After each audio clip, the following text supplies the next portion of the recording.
रावण के राज में बंदी बनाया गया था, जब मेघनाथ ने बनाया था, और आज दूसरी बार राम को इनने बंदी बना लिया है। जहां पर बीजेपी मोदी सरकार ने आज उनके नुमाइंदों ने इन्हें बंदी बनाकर रखा है और हमारे राम को बेच रहे हैं। अब तो नारंगी कच्चे वालों को इतनी मिर्ची लग जाती है हमसे कि हम क्या कहते हैं, पहले तो मोदी और शाह के लिए बोलते थे तो इनको झड़ंगे लग जाते थे, अब गौतम अडानी और अंबानी को भी बोलते तो चिड़चिड़ा जाते हैं। अनुरोध करूंगा बाबा रामदेव से कि पतंजलि का ही पेट्रोल ले आए, पर हमें 35 रुपए पेट्रोल तो दिलवा दें।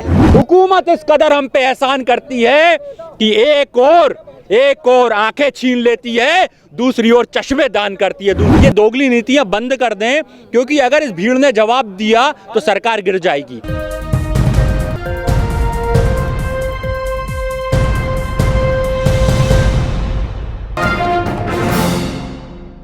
किसान आंदोलन को 3 महीने से ज्यादा का समय हो गया है। लगातार महापंचायत में लाखों लोग यहां पर जुट रहे हैं, लेकिन मंत्रियों का बयान सुनिए महापंचायतों पे। कहते हैं कि भीड़ इकट्ठी करने से कानून वापस नहीं होगा। आपका क्या कहना है इस पे? देखिए, भीड़ इकट्ठी होने से ही वोट मिलते थे, और वोट मिलते थे तभी सरकार बनती थी। ये भीड़ की ताकत थी, यही तो लोकतंत्र है, यही तो जनतंत्र है जो सरकार बनाता है। तो इसको आप एक तरफ अपने लिए भीड़ बता रहे हैं और दूसरी तरफ आप इसी के पास वोट लेने जाने वाले हैं। ये दोगली नीतियां बंद कर दें, क्योंकि अगर इस भीड़ ने जवाब दिया तो सरकार गिर जाएगी, और सरकार गिर गई तो सारी अकड़ जितनी भरी हुई है ना, ये सब निकल जाएगी सरकार की। सरकार को समझना होगा, अगर ईवीएम पे भरोसा है तो शायद कुछ भी हो सकता है। ये मेरी ईवीएम पे तो है ही भरोसा। हाँ, वो हो सकता है उन्हें ईवीएम पे भरोसा, इसलिए वो भीड़ को इस तरीके से दरकिनार कर रहे हैं। ये भीड़ नहीं है, ये आंदोलनकारी लोग हैं जो अपने हक की आवाज उठा रहे हैं, लोकतंत्र की ताकत बता रहे हैं, संविधान की ताकत बता रहे हैं। और अगर संविधान को ये नहीं मानते तो खुलेआम कह दें कि हम संविधान नहीं मानते। लेकिन पंजाब में तो अभी हार गई, तो मतलब इसका मतलब ईवीएम में कोई गड़बड़ी नहीं है। देखिए, ये बात समझने की होगी कि सरकार खेल किस तरीके से खेलेगी। ऐसा भी तो हो सकता है कि निकाय चुनाव में जीत दिला दे और जब सांसद का चुनाव हो वहां पर ईवीएम में अपने हिसाब से काम करा ले। ऐसा क्यों करेगी? अरे भाई, कुछ भी कर सकती है, सरकार है। सरकार जब सुप्रीम कोर्ट खरीद सकती है, जब सरकार क्या कहते हैं जनता खरीद सकती है, सरकार सारे सरकारी विभागों को बेच सकती है, सरकार कुछ भी कर सकती है। सरकारों ने आज पत्रकारों को खरीद लिया, तभी तो आप जैसे लोग हमारे बीच में हैं, वरना तो मेन स्ट्रीम मीडिया वाले दिखा रहे होते ना। लेकिन मेन स्ट्रीम मीडिया भी तो दिखा रही है। क्या दिखा रही है? खाली तंबू भरे तंबू नहीं दिखते। मतलब जो हम लोग शौच करने जाते हैं, जो हम लोग क्या कहते हैं लोटा लेके निकल जाते हैं, उस समय तंबुओं में घुस जाते हैं। अब क्या इनके विभागों के आगे करने जाएं क्या? तब समझ आएगा कि हम कितने लोग हैं यहाँ। लेकिन दीपक जी, आंदोलन को खींचने के बजाय किसानों को सरकार से बातचीत नहीं करनी चाहिए। देखिए, कभी भी कमजोर बातचीत शुरू नहीं करता जब तक मजबूत व्यक्ति हाथ नहीं मिलाता। इसका आपको पता होना चाहिए कि छोटा व्यक्ति कभी भी ये नहीं कहता। आज क्या है, भीड़ को कमजोर समझा जा रहा है। इस संविधान में, लोकतंत्र में आज आम जन को कमजोर समझा जा रहा है। अगर हम किसी को हाथ देते हैं तो बड़ा व्यक्ति हाथ देता है, तब छोटा व्यक्ति अपना हाथ बढ़ाता है। छोटा व्यक्ति बड़े के सामने हाथ नहीं बढ़ाता। ये मिस मैनर्स होते हैं। ये हम मैनर्स जानते हैं कि इस तरीके से हमारे चुने हुए सरकार, हमारे चुने हुए प्रतिनिधि को हाथ बढ़ाना होगा, और हम तैयार हैं। हमने कब बातचीत रोकी? बातचीत भी इन्हीं ने रोकी। 12 वार की वार्ताओं में इन्होंने कोई हल नहीं निकाला। हल निकालना चाहिए ना। किसान आपका है, सरकार आपकी है, लोग आपके हैं, हम आपके हैं, तो क्यों आप गलत जा रहे हैं? दोनों तरफ से कॉम्प्रोमाइज होना चाहिए ना। 50% आप लोग झुक जाएं, 50% सरकार झुक रही है। जहर आधा तो नहीं खाया जा सकता ना। ऐसा तो नहीं है ना, ये तो जहर है, पूरा किसान के ही लिए है। जहर क्यों देगी? ये अरे जहर है मैडम, कॉन्ट्रैक्ट फार्मिंग जहर है। ये लोगों को आज आप जाइए, कॉन्ट्रैक्ट फार्मिंग को जब अच्छे से रीड करेंगे तो उसमें समझ में आएगा। आप एक और आप पैरेलल क्या कहते हैं, प्राइवेट मंडी खड़ी करने की बात कर रहे हैं सरकारी मंडी के। तो आप बताइए, BSNL के जब पैरेलल में एक जियो कंपनी दनादन शुरू हुई तो इसका क्या हुआ? BSNL ध्वस्त हो गई ना। ऐसे ही जब प्राइवेट मंडी खड़ी होगी तो सरकारी मंडी ध्वस्त होगी। और जब आप गुणवत्ता के नाम पर अनाज को रिजेक्ट कर देंगे, जो उन्हें क्लॉज में लिखा हुआ है बाकायदा कॉन्ट्रैक्ट फार्मिंग में, तो गुणवत्ता तो हर साल अनाज की गिरती, ओलावृष्टि होती है, तमाम मौसम बदलते हैं, कुछ भी होता है, तो गुणवत्ता तो गिरना है। वहां पर आप उसके किसान के अनाज को रिजेक्ट कर देंगे, फिर किसान बेचने कहां जाएगा? आज जो बिहार की हालत हो गई है वही पूरे देश की हालत हो जाएगी। ये समझना होगा। APMC और सरकारी मंडियां बिहार के अंदर नहीं है, तो क्या पूरे देश को बिहार बनाना चाहते हैं? और सब जानते हैं सबसे ज्यादा क्राइम रेट बिहार के अंदर है, और इसका कारण है बेरोजगारी। और बेरोजगारी अगर है तो क्राइम है, तो क्या पूरे देश को क्रिमिनल बनाना चाहते हैं? तभी तो मैं कह रहा हूं, आप देखिए ना, आज सरकार क्या कर रही है। आपको पता है पेट्रोल के दाम बढ़ाकर इतना ज्यादा सेंट्रल टैक्स ले रही है और इससे क्या खरीद रही है। मैं तो पत्रकार की बात करूंगा, वो पत्रकार जिसका नाम सुमित दलाल है, उसकी बात करूंगा, जो ये कह रहा है कि हम इस पैसे से अपने सैनिक बल को मजबूत कर रहे हैं। किसके लिए कर रहे हैं? कल को आप जो भुखमरी लाने वाले हैं, आप गोलियां खरीद रहे हैं पहले से हम बागियों पे दागने के लिए, क्योंकि कल को जनता बागी तो होगी जब उसको अनाज नहीं मिलेगा, खाने नहीं मिलेगा। भी तो कह रहे हैं कि राष्ट्र निर्माण के लिए पेट्रोल के दाम बढ़ा दिए मोदी जी। देखिए, ये देश का एक ऐसा सुप्त अवस्था है जहां पर 25 करोड़ हिंदुस्तानियों पर 1 लाख अंग्रेज राज कर गए थे, और आज वही सुप्त अवस्था यहां पर भी देखने मिल रही है कि आंदोलन पंजाब, हरियाणा और पश्चिमी उत्तर प्रदेश तक पहुंच गया। लेकिन अभी भी कुछ लोग कह रहे हैं कि आंदोलन सिर्फ सीमित जगह का है। ये आंदोलन सबका है, और आजादी के टाइम भी आज मुझे लगता है देश इसीलिए शायद गुलाम बना था, क्योंकि एक अवस्था सुप्त रही थी। देश की आधी आबादी उस समय भी सुप्त थी, जो आज भी है। तो जिन लोगों ने गुलाम बनवा दिया उस समय देश को, उनके विषय में क्या टिप्पणी करें? आज हम लोग तो खड़े हैं ना। लेकिन ये तो बीजेपी पार्टी तो शुरू से अपने आप को देशभक्त, राष्ट्रहित कहती आई और मोदियों को सर्टिफिकेट देती है। स्वयंभू हो जाने से कभी कोई राष्ट्रभक्त नहीं हो जाता। राष्ट्रभक्ति का सर्टिफिकेट बांटने वाला अर्णब गोस्वामी भी खुद राष्ट्रभक्त नहीं निकला। जो पुलवामा में खुद क्या कहते हैं, उसकी चैटें लीक हुई, एयर स्ट्राइक पर चैट लीक हुई, और आज उसकी गिरफ्तारी नहीं होती है। तो कहीं सरासर दिख रहा है ना आपको कि कानून व्यवस्था के नाम पर आप धज्जियां उड़ाई जा रही हैं।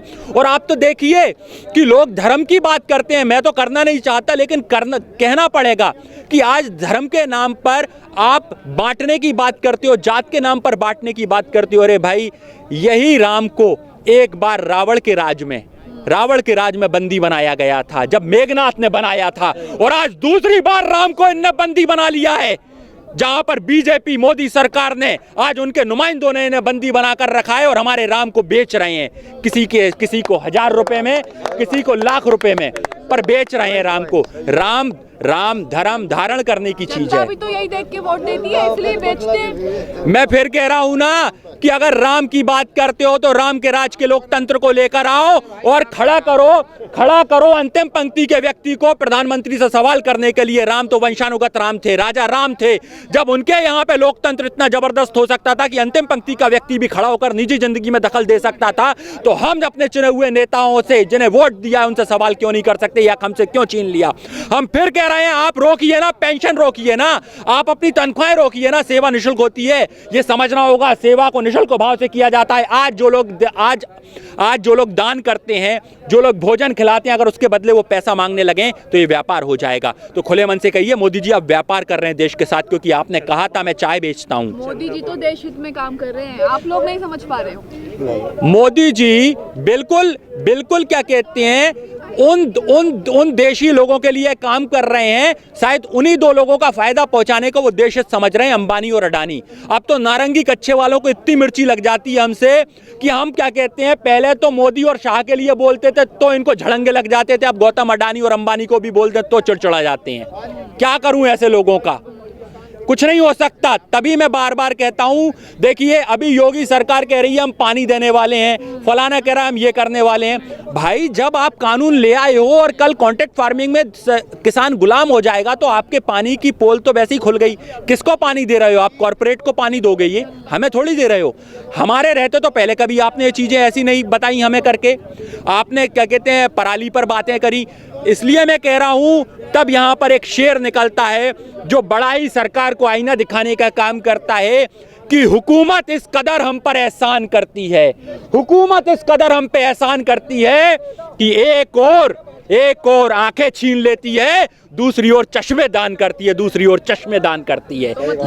तो मतलब मोदी जी एक और तो बिल्कुल छीन रहे हैं और दूसरी ओर चश्मे दान कर रहे हैं। लेकिन 70 साल से किसान भी तो परेशान था, कानून या कोई नीति। मैं वही कह रहा हूं ना, 70 सालों में आपने किसानों को किसी ने कुछ नहीं दिया। 19% किसानों की आय बढ़ी है, जबकि महंगाई 1000 और 2000% बढ़ चुकी है। लेकिन मोदी राज में तो गजब हो गया है कि 500 गुना महंगाई बढ़ गई है, कि जहां दाल 60 रुपए और 50 रुपए थी, आज वो 150 रुपए जा रही है। आज क्या कहते हैं, खाने वाला तेल 150 रुपए जा रहा है। तो महंगाई इतनी बढ़ जाएगी और आमदनी कुछ होगी नहीं तो व्यक्ति क्या करेगा? विरोध तो कोई नहीं कर रहा है ना, महंगाई से मतलब सब खुश है। देखो, 333-35 कितने हैं, मैं तो गिनती भी भूल गया इन लोगों के सांसदों की, क्योंकि क्या है इतने नकारा लोग हैं, इनकी गिनती भी याद रखना बुरा लगता है मुझे। तो ये इतने सांसद इनके बैठे हैं, इनके आरएसएस के जितने चड्डाधारी बैठे हैं, इनने शुरू से देश को बेचने का काम किया। तभी मैं बार बार कहता हूँ, मैं अपने नाम को कोड इसलिए करता हूँ, मेरा नाम दीपक पांडे है और मेरे अंदर किसी दल्ले ब्राह्मण का खून नहीं है, मेरे अंदर पंडित शहीद चंद्रशेखर आजाद का खून है, जिसको मरवाया भी एक पंडित नहीं था, वीरभद्र तिवारी ने। तो मुझे आज खतरा किसी दूसरी जात और धर्म से नहीं है, मुझे खतरा भी आज अपनी ही जात के लोगों से है, जिन्होंने शहीद चंद्रशेखर आजाद को आजाद करवा दिया हो, वो मुझे कैसे छोड़ेंगे। इसीलिए मैं बार बार कह रहा हूं कि क्रांतिकारी धर्म और जात से ऊपर उठकर बात करते थे, जो देश हित की बात होती थी, सामाजिक हित की बात होती थी, समाजवादी वतन चाहते थे जहां पर शिक्षा पर सबका हक हो, जहां पर स्वास्थ्य पर सबका हक हो, संरक्षण पर सबका हक हो और स्वरोजगार और रोजगार पर सबका हक हो। लेकिन चारों व्यवस्थाओं को प्राइवेट कर दिया। जब अगर आप सारी व्यवस्थाएं निजी कर रहे हो तो फिर टैक्स किसके लिए वसूल रहे हो। अच्छा, अभी 21 साल की दिशा रवि को पर्यावरण एक्टिविस्ट को गिरफ्तार किया है और उस पर आरोप लगाया है कि खालिस्तानियों से पैसा लिया है, वैसे संगठनों से मिली है, तो मतलब जो समर्थन कर रहे हैं अब उनको निशाना बना रही है सरकार। मुझे तो ये पूछना होगा कि जो जैसा होता है उसको सब वैसे ही दिखते हैं। मोदी जी ने सबको पैसे दे देकर खरीदा होगा। आज आप देख लीजिए कि मध्य प्रदेश में जो गवर्नमेंट बनी है, वो जो व्यक्ति कल तक क्या कहते हैं गद्दार था देश के लिए, यही बीजेपी वाले कहते थे ज्योतिरादित्य सिंधिया के लिए गद्दार है, झांसी की रानी को मरवाया इन्होंने, आज वो आते ही देशभक्त हो गया। तो अगर इस तरीके के देशभक्ति का सर्टिफिकेट बट रहे हैं तो हमें ऐसा देशभक्ति का सर्टिफिकेट नहीं चाहिए जहां पर बीजेपी में जाने के बाद चोर भी, डाकू भी अगर देशभक्त हो जाए, तो हमें ऐसी पार्टी पसंद नहीं है। अब जनता को, जैसे कहते हैं ना, जनता को ये बात अब रास नहीं आने वाली और हमें अब मोदी सरकार आस नहीं आने वाली। पेट्रोल 90 पार हो गया है, आपके मध्य प्रदेश में तो 100 से पार है। हाँ, इसमें जानना होगा ना। स्मृति ईरानी भी चुप हैं, बाबा रामदेव भी चुप हैं, अक्षय कुमार ना। बाबा रामदेव तो कहते थे कि भाई पेट्रोल 35 रुपए चाहिए कि 100 रुपए चाहिए या 80 रुपए चाहिए। तो मैं अनुरोध करूंगा बाबा रामदेव से कि पतंजलि का ही पेट्रोल ले आए, पर हमें 35 रुपए पेट्रोल तो दिलवा दें। पतंजलि बना लो भाई, दे दो ना हमें 35 रुपए। लेकिन वो गद्दार है, जो दूध के रेट का दाम कम कर दे और वहां पर गाय के मूत का रेट ज्यादा कर दे। ये बाबा नहीं है, ये पूरे देश को बाबा बना रहा है। बाबा कौन होते थे? झोला लिए रहते थे, भीख मांगते थे। ये वो बाबा है जो पूरे देश को भिखारी बना रहा है।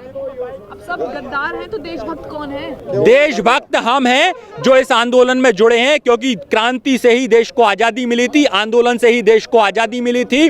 और इस कृषि बिल से भी देश को आजादी हम दिलाएंगे। हम ये वादा करते हैं आपसे कि ये किसान अपना हक लेके रहेगा। और मैं बार बार उस कौम को भी नमन करूंगा जिन्होंने 18 बार लाल किले को जीता था पंजाबों सिखों पर, क्योंकि शहादतें भी अगर उतारी जाएं तो 3000 शहादतों में से 2600 शहादतें पंजाबियों की थी। तो इसे इस तरीके से ना जोड़ें। ये तो हमारी सर का ताज है सिख समुदाय, इसको ताज रहने दें, इसको बर्बाद ना करें। और हिंदू धर्म जात पात की राजनीति बंद करें, ये धर्म और जात पात की राजनीति बंद कर दें और कहीं ना कहीं देश को एकजुटता की ओर जाने दें और आर्थिक मुद्दों पर बात करें। आर्थिक विकास ही सबसे बड़ा विकास है। सभी अहम खबरों के लिए न्यूज़ MX को सब्सक्राइब करें, साथ ही बेल आइकॉन को जरूर दबाएं। लाइक, शेयर, कमेंट करना ना भूलें।